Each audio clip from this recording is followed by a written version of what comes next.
ನನ್ನ ಪ್ರಿಯ ಸಹೋದರ ಸಹೋದರಿಯರೇ, ಈಗ ನನ್ನ ಪ್ರಶ್ನೆ, ಜೋಸೆಫನ ಅಣ್ಣಂದಿರು ಅವನ ಮೇಲೆ ಸಿಟ್ಟುಕೊಂಡು ಅವನನ್ನ ಪಾಳ್ಬಾವಿಗೆ ಹಾಕ್ಬಿಟ್ರು, ಬಟ್ಟೆ ಎಲ್ಲ ಬಿಚ್ಚಿ ಪಾಳ್ಬಾವಿಗೆ ಹಾಕ್ಬಿಟ್ರು. ಈಗ ಅಲ್ಲೇನಾದ್ರೂ ಒಂದು ಕಡೆ ಆದ್ರೂ ನೀವು ಓದ್ತೀರಾ? ಪಾಳ್ಬಾವಿಗೆ ಹಾಕಿದಾಗ ಜೋಸೆಫನು ಒಳಗಡೆ, ಬಾವಿಯ ಒಳಗಡೆ, ಆ ಮುಳ್ಳುಗಳ ಮಧ್ಯದಲ್ಲಿ, ಪಾಳ್ಬಾವಿ ಮಧ್ಯದಲ್ಲಿ ದೇವರ ಆತ್ಮ ನಮ್ಮ ಅಣ್ಣಂದಿರ ಮೇಲಿದೆ, ದೇವರು ನಮ್ಮ ಅಣ್ಣಂದಿರ ಅಭಿಷೇಕ ಮಾಡಿದ್ದಾರೆ, ಯೇಸುವಿನ ಪ್ರೀತಿ ಅವರಲ್ಲಿ ತುಂಬಿ ನನ್ನನ್ನು ಇಲ್ಲಿಂದ ಮೇಲೆತ್ತಿರುವುದಕ್ಕಾಗಿ ಸ್ತೋತ್ರ. ಈ ರೀತಿಯನ್ನು ಪ್ರೇ ಮಾಡೋಣ? ನೋ. ನನ್ನ ಪ್ರಿಯ ಸಹೋದರ ಸಹೋದರಿಯರೇ, very very important, very very important. ನೀವು ಕೃಪೆಯ ಅಡಿಯಲ್ಲಿ ಜೀವಿಸುವಾಗ, ನೀವು ನಿಮ್ಮನ್ನು ನೀವು ಪವಿತ್ರಾತ್ಮರಿಗೆ, ಅವರ ಯೋಜನೆಗೆ ಅಧೀನಪಡಿಸ್ಕೊಂಡು ಮುನ್ನಡೆಯುವಾಗ, ನನ್ನ ಪ್ರಿಯ ಸಹೋದರ ಸಹೋದರಿಯರೇ, ಒಂದು ಗುಡ್ ನ್ಯೂಸ್ ಏನು ಗೊತ್ತಾ? ನೀವು ಬಾವಿಗೆ ಬೀಳುವುದಕ್ಕೆ ಮುಂಚಿತವಾಗಿನೇ ದೇವರು ನಿಮ್ಮನ್ನು ಅಲ್ಲಿಂದ ಮೇಲೆತ್ತಲಿಕ್ಕಾಗಿ ಇತರರನ್ನ ರೆಡಿ ಮಾಡಿಟ್ಟಿರ್ತಾರೆ. ನೀವು ಪ್ರೇಯರ್ ಮಾಡು ಸರಿ, ಮಾಡದೆ ಹೋದ್ರು ಸರಿ. ಜೋಸೆಫನು ಅಲ್ಲಿ ಆತನ ಸಹೋದರರ ಹೃದಯವನ್ನು ಪರಿವರ್ತನೆ ಮಾಡ್ಲಿಕ್ಕಾಗಿ ಅವನು ಪ್ರಾರ್ಥನೆ ಮಾಡಲಿಲ್ಲ, ಬದಲಾಗಿ ಅದರ ಮಧ್ಯದಲ್ಲಿ ಈವನ್ ಅವನ ಹೃದಯದಲ್ಲಿ ಪ್ರಾರ್ಥನೆ ಮಾಡ್ಕೊಂಡಿರ್ಬೋದು. ಬಾಯಿ ತೆಗೆದು ಜೋರಾಗಿ ಹೇಳಲೇಬೇಕು ಅಲ್ಲ ಪ್ರಾರ್ಥನೆ. ಕೆಲವೊಂದು ಟೈಮಲ್ಲಿ ನಮ್ಮ ಕಣ್ಣೀರೇ ಪ್ರಾರ್ಥನೆ ಆಗಿರ್ತದೆ, ಏನು ಮಾತಾಡೋಕ್ಕಾಗಲ್ಲ. ನಮ್ಮ ಒಂದು ತಟಸ್ಥವಾಗಿ ಸೈಲೆಂಟ್ ಕುತ್ಕೊಳ್ಳೋದು ಒಂದು ಪ್ರಾರ್ಥನೆ ಆಗಿರ್ತದೆ, ಯಾರು ಗೊತ್ತಾಗ್ತಿಲ್ಲ. ಹಾರ್ಟ್ ಟು ಹಾರ್ಟ್ ಕಾನ್ವರ್ಸೇಷನ್ ಆಗ್ತಾ ಇರ್ತದೆ, ಸಂಭಾಷಣೆ ಆಗ್ತಾ ಇರ್ತದೆ. ಆ ಬಾಯಿ ಹೊರಡಿರುವಾಗ ಇವನು ತನಗೋಸ್ಕರ ತಾನು ಪ್ರಾರ್ಥನೆ ಮಾಡಿರ್ಬೋದು. ಇವನ್ ಲಾರ್ಡ್, ಈ ಪರಿಸ್ಥಿತಿಯಲ್ಲಿ ನಾನು ಯಾವ ಕಾರಣಕ್ಕೂ, ನಾನು ಯಾರ ಮೇಲೂ ಕೂಡ ಇದರ ಜವಾಬ್ದಾರಿಯನ್ನು ಅಥವಾ ಇದರ ಈ ಪರಿಸ್ಥಿತಿ ಅವ್ರ ಕಾರಣ ಇವ್ರ ಕಾರಣ ಎಂಬುದನ್ನು ನಾನು ಯಾರ ಮೇಲೂ ಕೂಡ ನಾನು ಹೇಳೋದಿಲ್ಲ. ಬದಲಾಗಿ ಈ ಪರಿಸ್ಥಿತಿಯಲ್ಲಿ ನೀವು ನನ್ನ ಜೊತೆಲಿ ಇದ್ದೀರಿ, ನೀವು ನನ್ನ ಬಲಪಡಿಸಿ ಅಷ್ಟೇ. ಈ ರೀತಿ ಖಂಡಿತ ಪ್ರೇಯರ್ ಮಾಡಿರ್ಬೋದು. ಏನಾಯ್ತು? ಅವನು ತನ್ನನ್ನು ಯಾರು ಬಾವಿಗೆ ಹಾಕಿದ್ರು ಅವರಿಗೋಸ್ಕರ ಪ್ರಾರ್ಥನೆ ಮಾಡಿ ಹೋದ್ರು ಕೂಡ, ಪ್ರೈಸ್ ಬಿ ಟು ಗಾಡ್, ಯಾವ ವ್ಯಕ್ತಿಗಳು ಬಾವಿಗೆ ಹಾಕಿದ್ರು ಅವರೇ ಮೇಲೆ ಕೆತ್ತಿದ್ರು. ಅವ್ರನ್ನ ಮೇಲೆ ಕೆತ್ತದ ಮೇಲೆ ಗೊತ್ತುಗುರುಲಂತ ವ್ಯಾಪಾರಸ್ಥರಿಗೆ ಮಾರ್ಬಿಟ್ರು. ಅವ್ ಮಾರಿ ಅವ್ರು ತೆಗೆದುಕೊಂಡೋಗಿ ಪಬ್ಲಿಕ್ ಮಾರ್ಕೆಟ್ ಅಲ್ಲಿ ಅವನ್ನ ನಿಲ್ಸಿ, ಬೆತ್ತಲೆಗೆ ನಿಲ್ಸಿ ಕೊನೆಗೆ ಹರಾಜು ಹಾಕಿದ್ರು. ಆ ಸಂದರ್ಭದಲ್ಲಿ ಪ್ರಿಯರೇ, ಜೋಸೆಫ್ ಏನಾದ್ರು ನಿಂತ್ಕೊಂಡು ಪ್ರಾರ್ಥನೆ ಮಾಡೋದು, ಲಾರ್ಡ್ ಯಾಕೆ ಇಲ್ಲಿ ಕರ್ಕೊಂಡು, ಪ್ಲೀಸ್, ದೇವರ ಆತ್ಮ ಈ ವ್ಯಾಪಾರಸ್ಥರ ಮೇಲಿದೆ, ಇವರು ಈ ದೇವರ ಆತ್ಮ ಇವ್ರಿಗೆ ಬಿಡುಗಡೆ ಕೊಟ್ಟಿದ್ದಕ್ಕಾಗಿ ಸ್ತೋತ್ರ, ಇವ್ ನನ್ನ ಮಾರ್ಗ ಮಧ್ಯದಲ್ಲಿ ಬಿಟ್ಟು ಬಿಡ್ಲಿ, ನಾನು ಒಟ್ಟೋಗಿ ತಪ್ಪಿಸ್ಕೊಂಡು ಹೋಗ್ತೀನಿ, ಏನೋ ಪ್ರಯತ್ನ ಮಾಡೋದನ್ನ. ನೀವು ಕೃಪೆಯ ಅಡಿಯಲ್ಲಿ ನೀವು ಜೀವಿಸುವಾಗ ಪ್ರಿಯರೇ, ಪ್ರೈಸ್, ಆ ಕೃಪೆ ಬೇರೆ ಯಾರು ಅಲ್ಲ, ಸ್ವತಃ ಜೀವಂತ ಪ್ರಭು ಯೇಸುವಾಗಿದ್ದಾರೆ.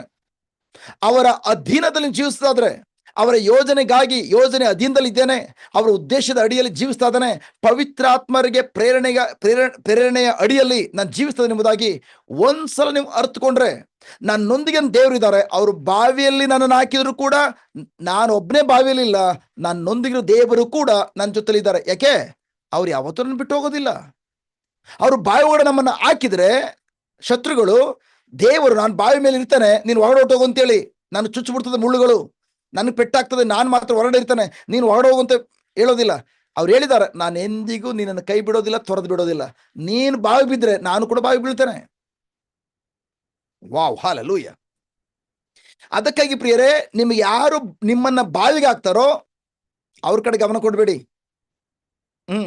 ನಿಮ್ಮನ್ನು ಯಾವುದೇ ಬಾವಿಗೆ ಹಾಕಿದ್ರು, ಯಾವುದೇ ಪಬ್ಲಿಕ್ ಆಗಿ ನಿಮ್ಮನ್ನು ಬೆತ್ತಲೆಗೊಳಿಸಿ ಅವ್ರ ನುಡಿಗಳಿಂದ, ಅವ್ರ ಕಾರ್ಯಗಳಿಂದ, ಅವ್ರು ಬೆರಳು ಮಾಡಿ ತೋರಿಸುವಂಥ ಕಾರ್ಯಗಳಿಂದ ನಿಮ್ಮನ್ನು ಬೆತ್ತಲೆಗೊಳಿಸಿ ಮಾರ್ಕೆಟಲ್ಲಿ ಹರಾಜು ಹಾಕುವಂಥ ಗುಲಾಮನಂತೆ ನಿಮ್ಮನ್ನು ಇರಿಸಿದ್ರು ಕೂಡ, ಈವನ್ ಸೆರೆಮನೆಗೆ ಹಾಕಿದ್ರು ಕೂಡ, ಅಥವಾ ನಿಮ್ಮ ಮೇಲೆ ಇಲ್ಲ ಸಲ್ಲದ ಆರೋಪವನ್ನು ಹೊರಿಸಿದಂತಹ 44ನ ಹೆಂಡತಿ ರೀತಿಯಲ್ಲಿ ಜೋಸೆಫನ ಮೇಲೆ ಯಾವ ರೀತಿ ಆರೋಪ ಹೊರಿಸಿದ್ಲು, ಅದೇ ಥರ ಸುಳ್ಳು ಆರೋಪವನ್ನು ಹೊರಿಸಿ ನಿಮ್ಮನ್ನು ಸೆರೆಮನೆಗೆ ಒಂದು ಬಂಧನಕ್ಕೆ ಒಳಪಡಿಸಿದ್ರು ಕೂಡ ನೀವು ಚಿಂತಿಸಬೇಕಾಗಿಲ್ಲ ಪ್ರಿಯರೇ. ನೀವು ದೇವರೊಂದಿಗೆ ಮುನ್ನಡೆಯುವಾಗ, ನಿಮ್ಮ ಹೃದಯ ದೇವರ ಮುಂದೆ ಪವಿತ್ರತೆಯಿಂದ, ಪರಿಶುದ್ಧತೆ ಇರುವಾಗ ನೀವು ಯಾವುದ್ರ ಬಗ್ಗೆನೂ ಚಿಂತೆ ಮಾಡಬೇಕಾಗಿಲ್ಲ. ಯಾವ ರೀತಿ ಪಪ್ಪನ ಜೀವಿತದಲ್ಲಿ 20 ವರ್ಷ ಜೈಲು ಶಿಕ್ಷೆ ಇದ್ದಂಥ, ತೀರ್ಪನ್ನು ಕೊಟ್ಟಂತ ಜೈಲು ಶಿಕ್ಷೆ ಕೇವಲ ಯಾವ ರೀತಿ 14 ತಿಂಗಳಲ್ಲಿ ಅಲೌಕಿಕ ರೀತಿಯಲ್ಲಿ ಸ್ಫೋಟಗೊಂಡು 14 ತಿಂಗಳಲ್ಲಿ ಯಾವ ರೀತಿ ಹೊರಗಡೆ ಬಂದ್ರು, ಇನ್ ದ ಸೇಮ್ ವೇ ಅವರ ಜೀವನದಲ್ಲಿ ಆದ್ಮೇಲೆ, ಪೌಲ ಮತ್ತು ಸೀಲ್ ಜೀವನದಲ್ಲಿ ಆದ್ಮೇಲೆ, ಜೋಸೆಫರ ಜೀವನದಲ್ಲಿ ಆದ್ಮೇಲೆ, ದಾನಿಯೇಲನ ಜೀವನದಲ್ಲಿ ಆದ್ಮೇಲೆ, ಮೈ ಗಾಡ್, ನನ್ನ ಮತ್ತು ನಿಮ್ಮ ಜೀವನದಲ್ಲಿ ಕೂಡ ಸೇಮ್ ಫಾರ್ಮುಲಾ ಕೆಲಸ ಮಾಡ್ತದೆ. ಬಟ್ ನಿಮ್ಮನ್ನು ನೀವು ಕೃಪೆಗೆ ಅಧೀನಪಡಿಸಿಕೊಂಡು ಪವಿತ್ರ ಆತ್ಮರಿಗೆ ನಿಮ್ಮನ್ನು ನೀವು ಮಣಿಸಿಕೊಂಡು ಮುನ್ನಡೆಯೋದಾದ್ರೆ, ನನ್ನನ್ನು ಕೂಡ ಥ್ಯಾಂಕ್ ಗಾಡ್, ಜಸ್ಟ್ ನಮ್ಮಲ್ಲಿ ಕೂಡ ಜಸ್ಟ್ ಇರುವಂಥ ಸಹೋದರಿ ಹೇಳಿದ್ದು, ಬ್ರದರ್ ನನ್ನ ಮೊಬೈಲ್ ಹಾಳಾಯ್ತು. ಜಸ್ಟ್ ಬ್ರದರ್ ಅವರ ಪತಿ ಕೂಡ ಹೇಳ್ತಿರುವಂತ, ಬ್ರದರ್ ಮೊಬೈಲ್ ಹಾಳಾಯ್ತು, 80 ಲಕ್ಷ ಡೀಲ್ ಒಂದೇ ಸರಿ ಒಟ್ಟೋಯ್ತು. ನಾನು ಎಲ್ಲೂ ಒಟ್ಟೋಗಿಲ್ಲ, ನಿಮ್ಮ ಅಪ್ಪನ ಕೈಲಿದೆ. ಬ್ರದರ್ 80 ಲಕ್ಷ, ಅರೆ ಬಾಬಾ 80 ಲಕ್ಷ ನಿಮ್ಮ ಅಪ್ಪನ ಕೂಲಿ ಸಮಾನ. ನಿಮ್ಮ ಅಪ್ಪ ಬಿಲಿಯನ್ ಪತಿ. ನಿಮ್ಮ ಅಪ್ಪ ಥ್ಯಾಂಕ್ ಗಾಡ್ ಸೃಷ್ಟಿಕರ್ತರು, ಇಡೀ ಭೂಲೋಕವನ್ನು ಸೃಷ್ಟಿಸಿ ಆ ಭೂಲೋಕ ಒಡೆಯರವರು. ನೀವು ಅವ್ರ ಮಗ. 80 ಲಕ್ಷ ದೊಡ್ಡದು ಮಾಡಬೇಡಿ. ಆ 80 ಲಕ್ಷ ನಿಮ್ಮ ಅಪ್ಪ ದೊಡ್ಡವರು, ಅವ್ರ ವಾಕ್ಯ ದೊಡ್ಡದು, ಅವ್ರ ವಾಗ್ದಾನ ದೊಡ್ಡದು, ಅವ್ರ ಪ್ರಸನ್ನತೆ ದೊಡ್ಡದು, ಅವ್ರ ಅಭಿಷೇಕ ದೊಡ್ಡದು. ಅದಕ್ಕಿಂತ ಮಿಗಿಲಾಗಿ ನೀವು ಅವ್ರ ಮಗನಾಗಿದ್ದೀರಿ. 80 ಲಕ್ಷ ಬೇರೆ ಎಲ್ಲೂ ಹೋಗಿಲ್ಲ, ಅಪ್ಪನ ಅದಿಂದಲೇ ಇದೆ. ನೀವು ಎಲ್ಲಿ ತನಕ ವಿಶ್ರಾಂತಿ ಪಡ್ಕೊಳ್ತೀರಿ ಲಾರ್ಡ್. ಈ ಪರಿಸ್ಥಿತಿ ಏನ್ ಮಾಡ್ಬೇಕು ಗೊತ್ತಾಗ್ತಲ್ಲ. ಜಸ್ಟ್ ನನ್ನ ಫೋನ್ ಕಳವಾಗಿದೆ, ಫೋನ್ ಎಲ್ಲೋ ನಷ್ಟಪಟ್ಟು ಹೋಗಿದೆ, ಇವತ್ತು ಸಾಯಂಕಾಲ ಡೀಲ್ ಇತ್ತು, 80 ಲಕ್ಷ ಡೀಲ್ ಇತ್ತು, ಜಸ್ಟ್ ಅಂತ ಒಂದು ಬಿಸ್ನೆಸ್ ಇವತ್ತು ಕೈ ತಪ್ಪೋಗ್ತದೆ. ಎಲ್ಲೂ ಕೈ ತಪ್ಪೋಗಲ್ಲ. ಈ ಪರಿಸ್ಥಿತಿ ನಿಮ್ಮ ಜೀವನದಲ್ಲಿ ಬರ್ತದೆ ಎಂಬುದು ನಿಮ್ಮ ಅಪ್ಪನಿಗೆ ಗೊತ್ತಿತ್ತು. ಜಸ್ಟ್ ಗೊತ್ತಿದ್ದು ಮಾತ್ರ ಅದಕ್ಕೆ ಅನುಮತಿ ಕೊಟ್ಟಿದ್ದಾರೆ. ಅನುಮತಿ ಕೊಟ್ಟಿರುವುದು ನಿಮ್ಮ ಹಾಳು ಮಾಡ್ಲಿಕ್ಕಲ್ಲ, ಬಿಕಾರಿ ಮಾಡ್ಲಿಕ್ಕಲ್ಲ, ಬದಲಾಗಿ ನೀವು ಸಂಪೂರ್ಣವಾಗಿ ನಿಮ್ಮ ಅಪ್ಪನ ಮೇಲೆ ಅವಲಂಬಿಸಿಕೊಂಡು, ಲಾರ್ಡ್ ಡ್ಯಾಡಿ, ಯಾವ ಕಾರಣಕ್ಕೂ ನಾನು ಈ ಪರಿಸ್ಥಿತಿಯಲ್ಲಿ ಏನ್ ಮಾಡ್ಬೇಕು ಗೊತ್ತಾಗ್ತಲ್ಲ, ನಿಮ್ಮನ್ನು ಮಾತ್ರ ನನ್ನ ಕಣ್ಣುಗಳು ನಿಮ್ಮನ್ನು ನೋಡ್ತಾ ಇದೆ. ನಿಮ್ಮ ಕೃಪೆನ ಅವಲಂಬಿಸ್ಕೊಳ್ತಾನೆ. ಅದಕ್ಕೆ ಈ ಒಂದು ಸಂತ ಪೌಲರು ಪ್ರಾರ್ಥನೆ ಮಾಡುವಾಗ, ನನ್ನ ಬೆನ್ನಲ್ಲಿ ಒಂದು ಬೇನೆ ಇದೆ ಲಾರ್ಡ್, ಇದನ್ನು ತೆಗೆದಾಕು ಅಂತ ಹೇಳುವಾಗ, ಆಹಾ, ನನ್ನ ಕೃಪೆಯೇ ನಿನಗೆ ಸಾಕು. ಲಾರ್ಡ್ 80 ಲಕ್ಷ ಹೊಟ್ಟೋಯ್ತು, ಏನ್ ಮಾಡೋದು? ನನ್ನ ಕೃಪೆಯೇ ನಿನಗೆ ಸಾಕು. ಲಾರ್ಡ್ ರಿಪೋರ್ಟ್ ಬಂದ್ಬಿಟ್ಟಿದೆ ಕ್ಯಾನ್ಸರ್ ಅಂತೇಳಿ, ಏನ್ ಮಾಡ್ಲಿ? ನನ್ನ ಕೃಪೆಯೇ ನಿನಗೆ ಸಾಕು. ಲಾರ್ಡ್ ನಾಳೆ ಅರೆಸ್ಟ್ ವಾರೆಂಟ್ ಬರ್ತದೆ, ಹೇಗೆ ತಪ್ಪಿಸ್ಕೊಳ್ಳೋದು? ನನ್ನ ಕೃಪೆಯೇ ನಿನಗೆ ಸಾಕು. ಹಲ್ಲೆಲೂಯಾ.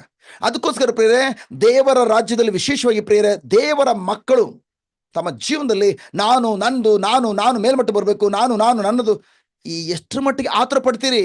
ಆ ಆತುರತೆ ಬೇರೆ ಏನೂ ಅಲ್ಲ ಪ್ರಿಯರೇ, ನೀವು ಇನ್ನೂ ಕೂಡ ಸ್ವಾರ್ಥಪರವಾದ ಮಹತ್ವಾಕಾಂಕ್ಷೆಯನ್ನು ಹೊಂದಿದ್ದೀರಿ. ಇನ್ನೂ ಕೂಡ ನೀವು ಶರೀರ ಭಾವದಲ್ಲಿ ಜೀವಿಸ್ತಾ ಇದ್ದೀರಿ. ಪವಿತ್ರಾತ್ಮರಿಗೆ ನೀವು ಯಾವ ಕಾರಣಕ್ಕೂ ಇನ್ನೂ ಕೂಡ ನಿಮ್ಮ ನೀವು ಸಲ್ಲಿಸಿಲ್ಲ. ಪವಿತ್ರಾತ್ಮರಿಗೆ ನಿಮ್ಮ ನೀವು ಅಧೀನಪಡಿಸ್ಕೊಂಡ್ರೆ ಅವ್ರು ಫಸ್ಟ್ ಕಲಿಸುವಂತೇನಂದ್ರೆ ವಿಶ್ವಾಸದಲ್ಲಿ ನಂಬು. ನಂಬರ್ 1 ವಿಶ್ವಾಸ ಅಂದ್ರೇನು? ದೇವರ ವಾಕ್ಯ, ಅದನ್ನು ನಂಬಿ ಆದ್ಮೇಲೆ ನಾಳೆ ನೆರವೇರ್ಬಿಡೋದಿಲ್ಲ. ಅದು ದೀರ್ಘಕಾಲ ತನಕ ನಿಮ್ಮನ್ನ ಮೆಚೂರ್ ಮಾಡ್ಲಿಕ್ಕಾಗಿ, ನಿಮ್ಮನ್ನ ಪ್ರಬುದ್ಧತೆಯನ್ನು ತಲುಪಿಸುವಂತ ಪ್ರೌಢಾವಸ್ಥೆ ಕರ್ಕೊಂಡು ಹೋಗ್ಲಿಕ್ಕಾಗಿ ತಾಳ್ಮೆಯನ್ನು ಯಾವ ತರ ಮೈಗೂಡಿಸ್ಕೊಳ್ಬೇಕು ಅಂತೇಳಿ ತಾಳ್ಮೆಯನ್ನು ಕಲ್ಸ್ಕೊಡ್ತಾರೆ ಫಸ್ಟ್. ಯಾಕಂದ್ರೆ ಫೇತ್ ಅಂಡ್ ಪೇಷನ್ಸ್ ಇವೆರಡು ಕೂಡ ಅವಳಿ ಜವಳಿ ಸಹೋದರರು, ಒಂದನ್ನ ಬಿಟ್ಟು ಒಂದು ಇರೋದಿಲ್ಲ. ನೀವೇನಾದ್ರೂ ನನ್ನ ವಿಶ್ವಾಸದಲ್ಲಿ ಇದ್ದೀರಿ ಅಂತ ಹೇಳಿದ್ಮೇಲೆ ಪ್ರಿಯರೇ, 100% ಗ್ಯಾರಂಟಿ ಆ ವಿಶ್ವಾಸವು ನಿಮ್ಮ ದಡವನ್ನು ಸೇರಿಸ್ತದೆ, ಜಯದ ಮಟ್ಟ ಕರ್ಕೊಂಡು ಹೋಗ್ತದೆ. ಎಂತ ಹಳ್ಳದಲ್ಲಿ ಬಿದ್ದಿದ್ರು, ಬಟ್ ವಿಶ್ವಾಸ ರಿಲೀಸ್ ಮಾಡಿದ ತಕ್ಷಣ ಅದಾಗೋದಿಲ್ಲ. ವಿಶ್ವಾಸವನ್ನು ರಿಲೀಸ್ ಮಾಡಿದ ತಕ್ಷಣ ಕಾರ್ಯ ಪ್ರಾರಂಭವಾಗಿದೆ. ಬಟ್ ನೀವು ಆ ಮಟ್ಟಿಗೆ ಮೇಲ್ಮಟ್ಟಿಗೆ ಬರ್ಬೇಕಾದ್ರೆ ಮಾರ್ಗ ಮಧ್ಯದಲ್ಲಿ ಏನೇ ಅಂಕು ಡೊಂಕುಗಳು ಬಂದೇ ಬರ್ತವೆ, ಬೆಂಕಿಯ ವಾತಾವರಣ ಬಂದೇ ಬರ್ತದೆ, ಈವನ್ ಪ್ರೆಷರ್ ಜಾಸ್ತಿ ಆಗ್ತದೆ, ಒತ್ತಡ ಜಾಸ್ತಿ ಆಗ್ತದೆ. ಅವೆಲ್ಲದರ ಮಧ್ಯದಲ್ಲಿ ದೇವರು ಯಾತಕ್ಕೆ ನಿಮ್ಮನ್ನು ಕರ್ಕೊಂಡು ಹೋಗ್ತಿದ್ದಾರೆ ಅಂತಂದ್ರೆ, ನಿಮ್ಮ ಒಳಗಡೆ ಇರುವಂತಹ ಕಲ್ಮಶಗಳನ್ನು ತೆಗೆದಾಕ್ಲಿಕ್ಕಾಗಿ, ಚಿನ್ನದಲ್ಲಿರುವಂತಹ ಕಲ್ಮಶವನ್ನು ತೆಗೆದಾಕ್ಲಿಕ್ಕಾಗಿ. ಬೆಂಕಿಯ ಒಳಗಡೆ ಪದೇ ಪದೇ ಆಚಾರ್ಯ ಯಾವ ತರ ಅದರ ಒಳಗಡೆ ಹಾಕ್ತಾನೋ, ಇನ್ ದ ಸೇಮ್ ವೇ ನಿಮ್ಮನ್ನು ದೇವರು ಪದೇ ಪದೇ ಬೆಂಕಿಯ ಪರಿಸ್ಥಿತಿಯ ಮಧ್ಯದಲ್ಲಿ ಯಾತಕ್ಕೆ ಕರ್ಕೊಂಡು ಹೋಗ್ತಾರೆ ಅಂತಂದ್ರೆ, ನಿಮ್ಮ ಒಳಗಡೆ ಇರುವಂತಹ ಕಲ್ಮಶಗಳನ್ನು ತೆಗೆದಾಕ್ಲಿಕ್ಕಾಗಿ. ಯಾವ ಕಲ್ಮಶ? ಶರೀರ ಭಾವದ ಕಲ್ಮಶ. ನನ್ನಿಂದಲೇ ನಾನು ನೋಡಮ್ಮ ಹೆಂಗ್ ಡೀಲ್ ಮಾಡಿದೆ, ನಾನು ಎಂತ ಟ್ಯಾಲೆಂಟ್ ಉಪಯೋಗಿಸಿದೆ, ಅದೊಂದು ಫೋನ್ ಕಾಲ್ ಅವತ್ತು ನಾನು ಮಿಸ್ ಮಾಡ್ಕೊಂಡಿದ್ರೆ, ಮೈ ಗಾಡ್, ನನ್ಗೆ ಯಾವ ಕಾರಣಕ್ಕೂ ಡೀಲ್ ಆಗ್ತಾ ಇಲ್ಲ. ಈ ರೀತಿ ಬರೀ ಅವರಿವರ ಫೋನ್ ಕಾಲ್ ಮೇಲೆ ಏನ್ ಡಿಪೆಂಡ್ ಆಗಿದ್ದೀರಿ, ಇದನ್ನೆಲ್ಲ ಕತ್ತರಿಸಾಕ್ಲಿಕ್ಕಾಗಿ ನನ್ನ ಒಂದು ಫೋನ್ ಕಾಲ್ ನಿಮ್ಗೆ ಬೇಕಾಗಿರುವಂಥದ್ದು. ನಾನು ನಿನ್ನ ಒಳಗಡೆ ಇದ್ದೇನೆ, ನನ್ನಿಂದ ಬರುವಂತ ಸ್ವರವನ್ನು ಆಲಿಸುವಂತ ಫೋನ್ ಕಾಲ್ಗೋಸ್ಕರ ನೀನು ಹಾತೊರಿಬೇಕು. ನನ್ನ ಸ್ವರವನ್ನು ಆಲಿಸ್ಲಿಕ್ಕಾಗಿ ಹಾತೊರಿಬೇಕು. ನನ್ನ ಮಾರ್ಗಕ್ಕಾಗಿ ನೀನು ಹಾತೊರಿಬೇಕು. ನನ್ನ ಮೇಲೆ ಅವಲಂಬಿಸಿಕೊಳ್ಳಿಕ್ಕೆ ಹಾತೊರಿಬೇಕು. ನೀನು ಯಾವಾಗ ಈ ರೀತಿಯ ಹಾತೊರಿಯುವಂತ ಹೃದಯವನ್ನ ನೀನು ಹೊಂದ್ಕೊಳ್ತೀಯೋ, ಮೈ ಗಾಡ್, ಪ್ರೈಸ್ ಗಾಡ್, ಖಂಡಿತವಾಗಿಯೂ ನಿನ್ನ ಜೀವಿತದಲ್ಲಿ ಪ್ರತಿಫಲವನ್ನ, ಅದು ಕೂಡ ಸಣ್ಣ ಪ್ರತಿಫಲ ಅಲ್ಲ, ಮಹಾ ದೊಡ್ಡ ಪ್ರತಿಫಲವನ್ನ ನಿನ್ನ ಜೀವನದಲ್ಲಿ ಅನುಭವಿಸ್ತೀಯ. ನನ್ನ ಪ್ರೀತಿಯ ಸಹೋದರ ಸಹೋದರಿಯರೇ, ಜೋಸೆಫನು ಯಾವುದೇ ಹಂತದಲ್ಲಿ ನೋಡಿ, ನೀವು ತೆಗೆದು ಓದ್ ನೋಡಿ, ಅವನ ಜೀವನದಲ್ಲಿ, ಅವನ ಇಡೀ ಜೀವನದಲ್ಲಿ ಎಲ್ಲಾದ್ರೂ ಒಂದ್ ಕಡೆ ಮೂಲೆಯಲ್ಲಿ ಕಣ್ಣೀರ್ ಹಾಕೊಂಡು ಪ್ರಾರ್ಥನೆ ಮಾಡದೆ ಎಂಬುದಾಗಿದೆಯಾ? ನೋ. ಅವನು ಗೊತ್ತಿತ್ತು, ನಾನು ಯಾವ ಕಾರಣಕ್ಕೂ ಒಂದು ದೇಶಕ್ಕೆ ರಾಜನಾಗಿ ನಾನು ಆ ಮಟ್ಟಕ್ಕೆ ಬರ್ಲಿಕ್ಕಾಗಿ ನನಗೆ ಯಾವ ಯೋಗ್ಯತೆಯೂ ಇಲ್ಲ. ದೇವರು ನನಗೆ ನನ್ನ ತಂದೆಯ ಮನೆಯಲ್ಲಿರುವಾಗ ನನಗೆ ಕನಸಿನಲ್ಲಿ ಆ ಒಂದು ವಾಗ್ದಾನ ಮಾಡಿದ್ರು. ದೇವರೇ ಅದನ್ನ ವಾಗ್ದಾನ ಮಾಡಿದ್ಮೇಲೆ ನನ್ನ ಕೆಲಸ ಆ ವಾಗ್ದಾನದಲ್ಲಿ ವಿಶ್ವಾಸವಿಟ್ಟು ತಾಳ್ಮೆಯಿಂದ ನಾನು ಮುನ್ನೋಡ್ಕೊಂಡು ಹೋಗುವಂಥದ್ದು. ನನಗೆ ಯಾವ ಯೋಗ್ಯತೆ ಇಲ್ಲದೆ ಹೋದ್ರು ಕೂಡ ದೇವರು ನನ್ನನ್ನ ಒಬ್ಬ ರಾಜನನ್ನಾಗಿ ಮಾಡ್ತೀನಿ ಎಂಬುದು ವಾಗ್ದಾನ ಮಾಡಿದ್ದಾರೆ. ಯಾಕೆ ನಾನು ರಾಜನ ಕುಟುಂಬದಲ್ಲಿ ಬಂದಂತ ವ್ಯಕ್ತಿ ಅಲ್ಲ. ನನ್ನ ಪೂರ್ವಿಕರಲ್ಲಿ ಯಾರು ಕೂಡ ರಾಜರಾಗಿರ್ಲಿಲ್ಲ. ಬಟ್ ಆದ್ರೆ ದೇವರನ್ನು ರಾಜನಾಗಿ ಮಾಡ್ತಾನೆ. ಅದು ಕೂಡ ಯಾವ ದೇಶಕ್ಕೆ? ಮೈ ಗಾಡ್, ಅದು ಕೂಡ ದೇವರನ್ನ ಅರಿಯದೇ ಇರುವಂತ ದೇಶದಲ್ಲಿ. Oh my God, hallelujah. Hello hello hello hello. ದೇವರ ಮಕ್ಕಳು ಒಟ್ಟಾಗಿ ಸೇರಿ, ಥ್ಯಾಂಕ್ ಗಾಡ್, ದೇವರಲ್ಲಿ ವಿಶ್ವಾಸ ಬಿಟ್ಟು ನಿಮ್ಮ ರಾಜನ ಮಾಡೋದು ದೊಡ್ಡ ಮಹತ್ ಕಾರ್ಯ ಅಲ್ಲ. ದೇವರನ್ನ ಅರಿಯದೆ ವಿಗ್ರಹ ಆರಾಧಕರು ಇರುವಂತಹ ಫರೋ ರಾಜನ ಈಜಿಪ್ಟ್ ದೇಶದಲ್ಲಿ ಫರೋ ರಾಜ ಮೊದಲ ರಾಜ, ಅದೇ ಆಸ್ತಂದ ಒಂದು ಎರಡನೇ ರಾಜ ಹೆಂಗಿರ್ಬೋದು?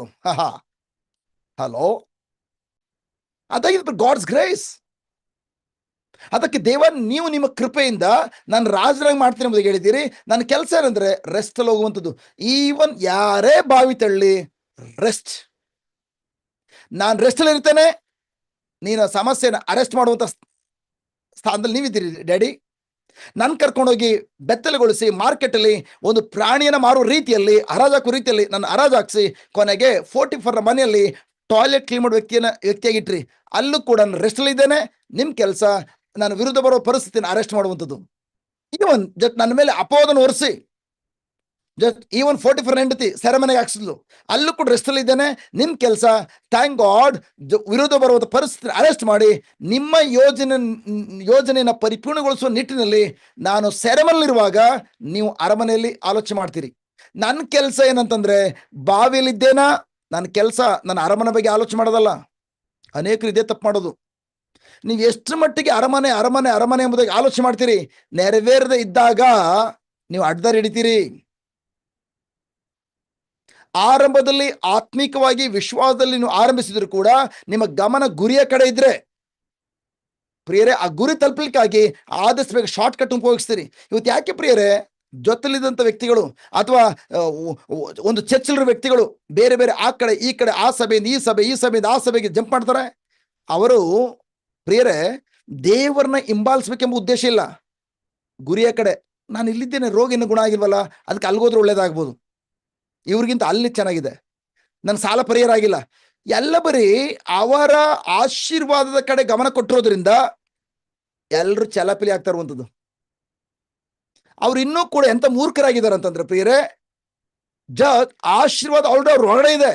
ಅದನ್ನ ಯಾವ ತರ ಫಲಗಳಾಗಿ ಹೊರ ತೆಗೆದುಕೊಳ್ಬೇಕೆಂಬುದಾಗಿ ಆಶೀರ್ವಾದ ಎಂಬ ಬೀಜವನ್ನು ಹಾಕಿದ ಮೇಲೆ ಯಾವ ತಿದ್ದುಪಡಿ ಮಾಡ್ಕೊಳ್ಬೇಕು, ಯಾವ ರೀತಿ ಪವಿತ್ರ ಆತ್ಮರಿಗೆ ನನ್ನನ್ನು ಅರ್ಪಿಸಿಕೊಡ್ಬೇಕು, ಪವಿತ್ರ ಆತ್ಮರ ಮುನ್ನಡೆಸುವಿಕೆಗೆ ಸಮರ್ಪಿಸಬೇಕು, ಈ ಸಿಸ್ಟಮ್ ಅನ್ನ ಕಲ್ತ್ಕೊಳ್ಳೋ ನಿಟ್ಟಿನಲ್ಲಿ ವೈಫಲ್ಯತೆ ಹೊಂದಿರೋದ್ರಿಂದ ಅವರು ಇಲ್ಲಿಂದ ಅಲ್ಲಿ, ಅಲ್ಲಿಂದ ಇಲ್ಲಿ ಜಂಪ್ ಮಾಡ್ತಿರುವಂಥದ್ದು. ಸಮಸ್ಯೆಗಳು ಬಂದೇ ಬರ್ತವೆ ನನ್ನ ಪ್ರಿಯ ಸಹೋದರ ಸಹೋದರಿಯರೇ. ಆ ಸಮಸ್ಯೆಗೆ ಒತ್ತಡ ಜಾಸ್ತಿ ಆದಾಗ ಏನಾಗ್ತದೆ? ಹೌದು, ನನ್ನ ಬಗ್ಗೆ, ನನ್ನ ಕುಟುಂಬ ಬಗ್ಗೆ, ನನ್ನ ಮಕ್ಕಳ ಬಗ್ಗೆ ಆಲೋಚನೆ ಮಾಡುವಾಗ, ನಾನು ಕೂಡ ಫುಲ್ ಟೈಮ್ ಮಿನಿಸ್ಟ್ರಿ ಬಂದಾದ್ಮೇಲೂ ಕೂಡ ನನ್ನ ಬಗ್ಗೆನೇ ಯೋಚನೆ ಮಾಡ್ತಾ, ನನ್ನ ಕುಟುಂಬ ಯೋಚನೆ ಮಾಡುವಾಗ, ಈವನ್ ನನ್ನ ಪತ್ನಿಯು ಕೂಡ ಆ ಥರ ಯೋಚನೆ ಮಾಡುವಾಗ, ರೀ ಫುಲ್ ಟೈಮ್ ಮಿನಿಸ್ಟ್ರಿ ಯಾವುದು ಬೇಡ, ನೀವು ಮೊದಲೇನು ಕೆಲಸ ಮಾಡ್ತಾ ಕೆಲಸಕ್ಕೆ ಹೋಗಿ ಬಿಟ್ಬಿಡಿ. ನಾನು ಕೂಡ ನಾನು ಬಿಟ್ಬಿಡ್ಲಿಕ್ಕೆ ರೆಡಿ ಇದೆ. ಯಾಕೊತ್ತಾ, ಈವನ್ ನಾನು ಸೇವ್ ಮಾಡಿದ್ರು ಕೂಡ ಎಲ್ಲ ಬರೀ ನನ್ನ ಬಗ್ಗೆ ಮಾತಾಡುವಂಥದ್ದು, ನನ್ನ ನನಗೆ ಅವಮಾನ ಆಗ್ತದೆ, ನನ್ನ ಗಂಡನಿಗೆ ಅವಮಾನ ಆಗ್ತದೆ, ನನ್ನ ಬಗ್ಗೆನೇ ಯೋಚನೆ ಮಾಡ್ತಾ ಇದ್ವಿ. ಸ್ವಾರ್ಥಪರ ಮಹತ್ವಾಕಾಂಕ್ಷೆಗಳು, ಸೆಲ್ಫಿಶ್ ಆಂಬಿಷನ್ಸ್. ನನಗೆ ಅವಮಾನ ಆಗ್ಲಿಕ್ಕೆ ನಮ್ಗೆ ಇಷ್ಟಪಡ್ತಾ ಇಲ್ಲ, ನನ್ನ ಗಂಡನಿಗೆ ಅವಮಾನ ಆಗಬಾರ್ದು, ಬರೀ ನನ್ನ ಬಗ್ಗೆನೇ, ನಮ್ಮ ಬಗ್ಗೆನೇ ಯಾವಾಗ ಯೋಚನೆ ಮಾಡ್ತಾ ಇದ್ವಿ, ಖಂಡಿತವಾಗಿ ಆಗ ಒತ್ತಡ ಜಾಸ್ತಿ ಆಗಿ ಯಾವ ಸೇವೆನೂ ಬೇಡ, ಏನು ಬೇಡ, ನಾವು ಮೊದಲೇನು ಕೆಲಸ ಮಾಡ್ತಾ ಇದ್ವಿ ಆ ಕೆಲ್ಸಕ್ಕೆ ಹೋಗೋಣ. ಇನ್ ದ ಸೇಮ್ ವೇ ನನ್ನ ಪ್ರಿಯ ಸಹೋದರ ಸಹೋದರಿಯರೇ, ನೀವೇನಾದ್ರೂ ನೀವು ಆಶೀರ್ವಾದದ ಫಲಗಳ ಕಡೆ ಗಮನ ಕೊಟ್ರಿ, ನಾನು ಯೇಸುವಿನ ಗಾಯಗಳಿಂದ ಗುಣ ಹೊಂದಿದ್ದೇನೆ, ಯಾತಕ್ಕೆ ಹೇಳ್ತಿದ್ದೀರಿ ಪ್ರಿಯರೇ ಆ ವಾಕ್ಯನ? ನಾನು ಕ್ರಿಸ್ತ ಯೇಸುವಿನಲ್ಲಿ ನಾನು ಬಡತನದಿಂದ ಬಿಡುಗಡೆಯಾಗಿ ಸಮೃದ್ಧಿಯಾಗಿದ್ದೇನೆ, ಯಾತಕ್ಕೋಸ್ಕರ ಹೇಳ್ತಾ ಇದ್ದೀರಿ? ನಾನು ಅನುದಿದ ಅಗತ್ಯಗಳನ್ನ ಪ್ರಭು ಯೇಸು ಪೂರೈಸಿಕೊಡಿದ್ರು, ಯಾತಕ್ಕೆ ಹೇಳ್ತಾ ಇದ್ದೀರಿ? ದೇವರ ಆತ್ಮನ ಗಂಡ ಮೇಲೆ ನನ್ನ ಗಂಡ ಬಿಡುಗಡೆ ಹೊಂದಿದ್ದಾನೆ, ಯಾಕೆ ಹೇಳ್ತಾ ಇದ್ದೀರಿ? ಸ್ವಾರ್ಥಪರವಾದ ಮಹತ್ವಾಕಾಂಕ್ಷೆ ಇದೆಯಾ ಅಥವಾ ದೈವಿಕವಾದ ಮಹತ್ವಾಕಾಂಕ್ಷೆ ಇದೆಯಾ? ಡಿವೈನ್ ಆಂಬಿಷನ್ ಇದೆಯಾ ಅಥವಾ ಸೆಲ್ಫಿಶ್ ಆಂಬಿಷನ್ ಇದೆಯಾ? ನೀವೆಲ್ಲಿ ತನಕ ಪ್ರಿಯರೇ ನಾನು ಗುಣ ಹೊಂದ್ಕೊಳ್ಳಿಕ್ಕಾಗಿ ಆ ವಾಕ್ಯ ಹೇಳ್ತದಾನೆ, ನಾನು ಸಮೃದ್ಧಿ ಆಗ್ಲಿಕ್ಕಾಗಿ ವಾಕ್ಯ ಹೇಳ್ತದಾನೆ, ನನ್ನ ಗಂಡ ಬದಲಾವಣೆಗೋಸ್ಕರ ಈ ವಾಕ್ಯ ಹೇಳ್ತದಾನೆ. ನೀವು ಯಾವಾಗ ವಾಕ್ಯ ಹೇಳ್ತಾ ಹೇಳ್ತಾ ಹೇಳ್ತಾ ನೀವು ನೀವು ನೀವು ನೀವು ನಂಬಿರುವಂಥದ್ದು ನೆರವೇರುವಂಥದ್ದು, ವಿಶ್ವಾಸವಿಟ್ಟಿರುವಂಥದ್ದು ನೆರವೇರುವಂಥದ್ದು ಸ್ವಲ್ಪ ತಡ ಆದಾಗ, ಕೆಲವು ದಿನಗಳು ಟೈಮ್ ತೆಗೆದುಕೊಳ್ಳುವಾಗ ಆಗ ಕೊನೆಗೆ ನಿಮ್ ಗಮನ ಅಲ್ಲಿ ಇಲ್ಲಿ ಹೋಗ್ತದೆ. ಯಾಕಂದ್ರೆ ಯೂಟ್ಯೂಬ್ ಅನೇಕ ಆಕರ್ಷಣೀಯ ವಿಡಿಯೋಗಳು ಬರ್ತದೆ. ಹಲೋ, ಇನ್ಸ್ಟಾಗ್ರಾಮ್ ಅಲ್ಲಿ ಶಾರ್ಟ್ಗಳು ಬರ್ತವೆ, ಆಕರ್ಷಣೆ ಅಂತೀರಿ. ಯಾಕಂದ್ರೆ ನನಗೆ ಇಲ್ಲಿ ಗುಣ ಆಗಿಲ್ಲ, ಅಲ್ಲಿಗೋದ್ರೂ ಗುಣ ಆಗ್ಬೋದು. ನಾನು ಇಲ್ಲಿ ನನಗೆ ಮೇಲ್ಮಟ್ಟ ಬರಕ್ಕಾಗ್ತಲ್ಲ, ಮೇಲ್ಮಟ್ಟಕ್ಕೆ ಹೋಗ್ಬೋದು. ಇಲ್ಲಿ ಬೆಳೆಯಕ್ಕಾಗ್ತಲ್ಲ, ಅಲ್ಲಿ ಬೆಳಿಬೋದು. ಎಲ್ಲೋದ್ರೂ ಬೆಳೆಯಲ್ಲ, ಎಲ್ಲೋದ್ರೂ ಗುಣ ಆಗಲ್ಲ, ಎಲ್ಲೋದ್ರೂ ಸಮೃದ್ಧಿ ಆಗೋದಿಲ್ಲ. ಯಾಕೆ? ನೀವು ಇನ್ನೂ ಕೂಡ ನಿಮ್ಮ ಆಶಯದ ಫಲದ ಕಡೆ ಗಮನ ಕೊಟ್ಟಿದ್ದೀರಿ. ಜೋಸೆಫನು ಯಾವಾಗ್ಲೂ ಕೂಡ ನಾನು ಅರಮನೆಯಲ್ಲಿ ಹೋಗಿ ರಾಜನಾಗಬೇಕೆಂಬುದಾಗಿ ಅದರ ಕಡೆ ಗಮನ ಕೊಡ್ಲಿಲ್ಲ. ಹಂಗೇನಾದ್ರೂ ಅವ್ನು ಒಳಗಡೆ ಅದೇ ಇದ್ದಿದ್ರೆ ಬಾಯಿ ತೆಗೆದು ಅದೇ ಬರ್ತಾ ಇತ್ತು. ಕೆಲವ್ರು ಹೇಳ್ತಾರಲ್ಲ, ಯಾವುದೇ ಹೋಗ್ಲಿ, ನಾನು ಯಾರು ಗೊತ್ತಾ, ಮೀಸೆ ತೆರಿತಾರೆ. ನಾನು ಯಾರು ಗೊತ್ತಾ, ನಾನು ಯಾವ ಸ್ಥಾನದಲ್ಲಿದ್ದೇನೆ ಗೊತ್ತಾ. ಅದೇ ತರ ಜೋಸೆಫ್ನ ಹೃದಯದಲ್ಲಿ ಅದನ್ನೇ ಮೆಲ್ಕಾಗ್ತಾ ಇದ್ರೆ, ಅವನು ಅದ್ರ ಕಡೆ ಗಮನ ಕೊಟ್ಟಿದ್ರೆ, ನಾನು ರಾಜನಾಗ್ತಾನೆ, ನಾನು ರಾಜ ಎಂಬುದಾಗಿದ್ದಿದ್ರೆ, ಖಂಡಿತವಾಗಿಯೂ ಪ್ರಿಯರೇ ಅದನ್ನೇ ಮಾತೆತ್ತಿರ ಸಾಕು, ಅದನ್ನೇ ಬಾಯ್ತು ನುಡಿತಾ ಇದ್ದ. ಅವನು ಯಾವ ಕಾರಣಕ್ಕೂ ಪ್ರೈಸ್ ಬಿಟ್ಟು ಗಾಡ್ ನಾನು ರಾಜನಾಗ್ತೇನೆ ಅದ್ರ ಕಡೆ ಗಮನ ಕೊಟ್ಟಿರಲಿಲ್ಲ. ಅನುದಿನವೂ ಕೂಡ ನನ್ನೊಂದಿಗೆ ದೇವರಿದ್ದಾರೆ, ನನ್ನ ದೇವರಿಗೆ ಬೇಸರ ಮಾಡಬಾರ್ದು. ನನ್ನ ದೇವರು ಮೆಚ್ಚಿಕೊಳ್ಳದಂಥ ಕಾರ್ಯಗಳನ್ನ ನಾನು ಯಾವ ಕಾರಣಕ್ಕೂ ಇಷ್ಟಪಡಬಾರ್ದು. ಅವ್ರಿಗೆ ಇಷ್ಟ ಇಲ್ಲದ ಕಾರ್ಯಗಳನ್ನ ನಾನು ಕೂಡ ಇಷ್ಟಪಡಬಾರ್ದು. ದೈವಭಯದಲ್ಲಿ ಜೀವಿಸ್ತದ. ದೈವಭಯ ಅಂದ್ರೇನು? ದೇವರು ಇಷ್ಟಪಡದಿರುವಂಥ ಕಾರ್ಯಗಳನ್ನ ನಾನು ಕೂಡ ಇಷ್ಟಪಡದಿರುವಂಥದ್ದು.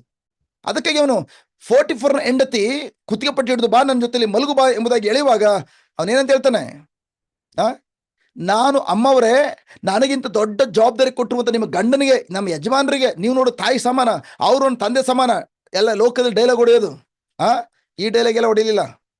ಬದಲಾಗಿ ಅನುದಿನವೂ ಕೂಡ ಅವನು ಯಾವ ಕಾನ್ಶಿಯಸ್ ಅಲ್ಲಿ ಇದ್ದಂತಂದ್ರೆ, ಯಾವ ಪ್ರಜ್ಞೆಯಲ್ಲಿ ಇದ್ದಂತಂದ್ರೆ, ನನ್ನೊಂದಿಗೆ ದೇವರಿದ್ದಾರೆ, 24 ಗಂಟೆ ನನ್ನ ಜೊತೆಲಿ ದೇವರಿದ್ದಾರೆ. ನಾನು ನೋಡುವಂತ ನೋಟ, ನನ್ನ ಕಾರ್ಯ, ನನ್ನ ಹಾವಭಾವಗಳು, ನನ್ನ ನಡೆ, ನನ್ನ ನುಡಿ, ಇವು ನನ್ನ ಹಾಕುವಂತ ಬಟ್ಟೆಗಳು ನನ್ನ ದೇವರಿಗೆ ಮೆಚ್ಚುಗೆ ಆಗ್ತಾ ಇದೆಯಾ? ಚೆಕ್ ಮಾಡ್ಕೊಳ್ಳೋ ಪ್ರಿಯರೇ. ನನ್ನ ಬಟ್ಟೆಗಳು ಇತರನ್ನ ಆಕರ್ಷಿಸ್ತಾ ಇದೆಯಾ? ಪ್ರತಿಯೊಂದು ಕ್ಷಣದಲ್ಲೂ ಕೂಡ ದೇವರ ಪ್ರಜ್ಞೆಲಿದ್ದ. ಅದಕ್ಕೋಸ್ಕರ ಹೇಳಿದ್ದು, ನಾನು ಈ ಕ್ಷಣ ಮಾತ್ರದ ಪಾಪವನ್ನು ಮಾಡಿ ನನ್ನ ಶರೀರ ಭಾವದ ತೃಪ್ತಿಗಾಗಿ, ನನ್ನ ಶಾರೀರಿಕ ವ್ಯಾಮೋಹವನ್ನು ತೃಪ್ತಿ ಮಾಡ್ಕೊಳ್ಳಿಕ್ಕಾಗಿ, ಅಥವಾ ನಿಮ್ಮ ಶಾರೀರ ಭಾವವನ್ನು ತೃಪ್ತಿ ಮಾಡ್ಲಿಕ್ಕಾಗಿ ನಾನು ಇಂಥ ಪಾಪದಲ್ಲಿ ಬಿದ್ದು ನನ್ನೊಂದಿಗೂ ದೇವರನ್ನ ನಾನು ಹೇಗೆ ನೋಯಿಸ್ಲಿ, ಅವ್ರಿಗೆ ಹೇಗೆ ದ್ರೋಹ ಬಗಿಲಿ? ಹಾಗಾದ್ರೆ ಅವನ ಗಮನ ಇರೋದು ಯಾವ್ದ್ರ ಕಡೆ? ಅವನ ಹೃದಯದಲ್ಲಿ ಏನ್ ನಂಬಿದಾನೆ? ನಾನು ರಾಜನಾಗ್ತೇನೆ ನಂಬಿದಾನ? ಬೈಬಲ್ ಹೇಳ್ತದೆ, ನಾನು ಯಾವುದು ನಂಬಿದೇನೋ ಅದನ್ನೇ ನಾನು ಮಾತಾಡ್ತಾನೆ. ಅವ್ನು ನಂಬಿರೋದೇನು? ನನ್ನ ಹೃದಯದಲ್ಲಿ ದೇವರಿದ್ದಾರೆ, ನನ್ನೊಂದಿಗೆ ದೇವರಿದ್ದಾರೆ. ನನ್ನ ದೇವರಿಗೆ ನಾನು ಯಾವ ಕಾರಣಕ್ಕೂ ಮೋಸ ಮಾಡಬಾರ್ದು, ಬೇಸರ ಮಾಡಬಾರ್ದು. ಕರೆಕ್ಟಾ? Praise God. ನನ್ನ ಪ್ರೀತಿಯ ಸಹೋದರ ಸಹೋದರಿಯರೇ, ಅವನು ಸದಾಕಾಲ ಗಾಡ್ಸ್ ಕಾನ್ಶಿಯಸ್, ದೇವರ ಪ್ರಜ್ಞೆಯಲ್ಲಿದ್ದು ದೇವರು ನಡೆಸುವಂತಹ ಆ ಹಾದಿಗೆ ತನ್ನನ್ನು ತಾನು ಅಧೀನಪಡಿಸಿಕೊಂಡಿದ್ದರಿಂದ, ಮೈ ಗಾಡ್, ಸ್ವಲ್ಪ ತಡ ಆಗಿರ್ಬೋದು, ಬಟ್ ಯಾವ ಅಡೆತಡೆಗಳು ಬಂದರೂ ಕೂಡ ತಡವಾಯಿತು, ಬಟ್ ಯಾವುದು ತಡೆಯಾಗದೆ, ಥ್ಯಾಂಕ್ ಗಾಡ್, ದೇವರು ಹೇಳಿದ ಪ್ರಕಾರ ಅವನು ಗೊತ್ತು ಗುರಿ ಇಲ್ಲದಿರುವ ದೇಶದಲ್ಲಿ ಅವರ ಕುಟುಂಬದವರು ಒಬ್ಬರ ಓಟ್ ಇಲ್ದನೆ, ಒಬ್ಬರೊಬ್ಬರು ಸಹಾಯವಿಲ್ಲದೆ ಇಡೀ ದೇಶಕ್ಕೆ ದೇವರ ಪ್ರೇರಣೆಯಿಂದ, ಪವಿತ್ರಾತ್ಮರ ಪ್ರೇರಣೆಯಿಂದಾಗಿ ಇಡೀ ದೇಶವನ್ನು ಆಳುವಂತಹ 2ನೇ ರಾಜನಾದ, ರಾಜ್ಯಪಾಲನಾದ.